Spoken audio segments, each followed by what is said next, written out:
જયા એકાદશી તારીખ, મહત્વ, પૌરાણિક કથા, વ્રતવિધિ, દાન, ઉપાય, લાભ અને પારણા. જય શ્રી કૃષ્ણ મિત્ર, આપ સૌનું સ્વાગત છે તમારી પોતાની ધાર્મિક ચેનલ પ્રાર્થનામાં. આજે આપણે વાત કરવા જઈ રહ્યા છીએ જયા એકાદશી વિશે. જે એકાદશી માત્ર વ્રત નથી, પરંતુ પાપો ઉપર વિજય મેળવવાની એક દિવ્ય તક છે. શાસ્ત્રોમાં કહેવાયું છે કે જે વ્યક્તિ જયા એકાદશીનું શ્રદ્ધાપૂર્વક વ્રત કરે છે તેને ભૂત પ્રેત જેવી ભયંકર યોનિમાંથી પણ મુક્તિ મળે છે. તો આવો સંપૂર્ણ માહિતી જાણીએ. જયા એકાદશી ક્યારે છે, તેનું મહત્ત્વ શું છે, પૌરાણિક કથા, પૂજા વિધિ, દાન અને ખાસ ઉપાય, અને અંતે વ્રતના અલૌકિક લાભ. તો મિત્રો, વિડીયો અંત સુધી જરૂર જોતા રહેજો. અને અમારી ચેનલને સબસ્ક્રાઈબ ના કરી હોય તો હમણાં જ કરી લેજો. અને વિડીયો પસંદ આવે તો લાઈક અને શેર કરવાનું ભૂલશો નહીં. તો સૌપ્રથમ આપણે જાણીએ જયા એકાદશી ક્યારે છે. ભક્તજનો, 2026માં જયા એકાદશી 29 જાન્યુઆરી 2026 ગુરુવારના રોજ છે. એકાદશીની તિથિ 28 જાન્યુઆરી સાંજથી શરૂ થઈ 29 જાન્યુઆરી બપોર સુધી રહેશે.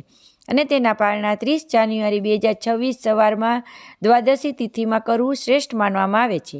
આ એકાદશી માઘ માસ શુક્લ પક્ષની એકાદશી છે અને ભગવાન શ્રી હરિવિષ્ણુને સમર્પિત છે. જયા એકાદશી વ્રતનું મહત્ત્વ. શાસ્ત્રોમાં જયા એકાદશીનું મહત્ત્વ બહુ ઊંચું ગણાયું છે.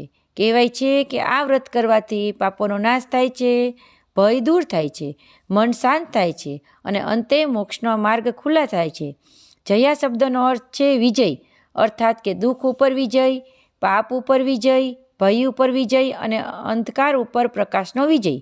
જે ભક્ત સાચા મનથી આ વ્રત કરે છે તેને ભગવાન વિષ્ણુ જીવનમાં ક્યારેય એકલા નથી છોડતા. જયા એકાદશી વ્રતની પૌરાણિક કથા. મિત્રો, હવે તમે સાંભળો જયા એકાદશીની સૌથી પ્રસિદ્ધ અને ભાવસભર કથા. પ્રાચીન સમયમાં સ્વર્ગલોકમાં એક ગંધર્વ અને અપ્સરા રહેતા હતા. એક વખત તેઓએ દેવસભામાં ભગવાન ઇન્દ્રના દરબારમાં નિયમોનું ઉલ્લંઘન કર્યું.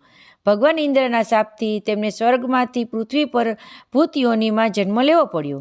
ઘોર દુઃખ, ભૂખ, ભય અને પીડામાં તેમનું જીવન પસાર થતું હતું. એક સમય સંયોગવશ જયા એકાદશી આવી. ભૂત યોનિમાં હોવા છતાં તેમને અજાણતા અન્ન ન લીધું, પાણી ન લીધું અને આખી રાત જાગરણ કર્યું.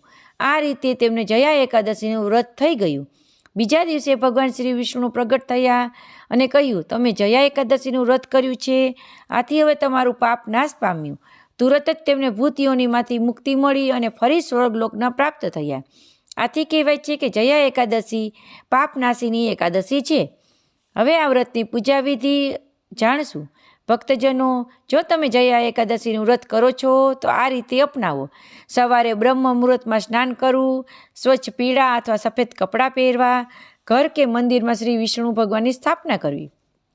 પૂજામાં તમે તુલસી દળ, પીળા ફૂલ, ફળ અને ધૂપ દીપ કરવા. મંત્ર ઓમ નમો ભગવતે વાસુદેવાય મંત્રનો 108 વાર જાપ કરવો અને વિષ્ણુ સહસ્ત્ર નામનો પાઠ, ભગવદ્ ગીતા પાઠ અથવા એકાદશીની કથા સાંભળવી.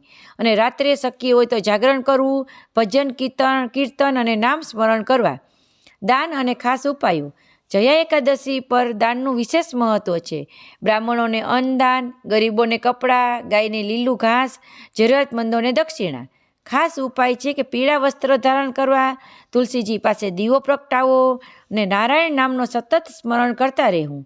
આ વ્રત કરવાથી જયા એકાદશીના વ્રતના લાભ.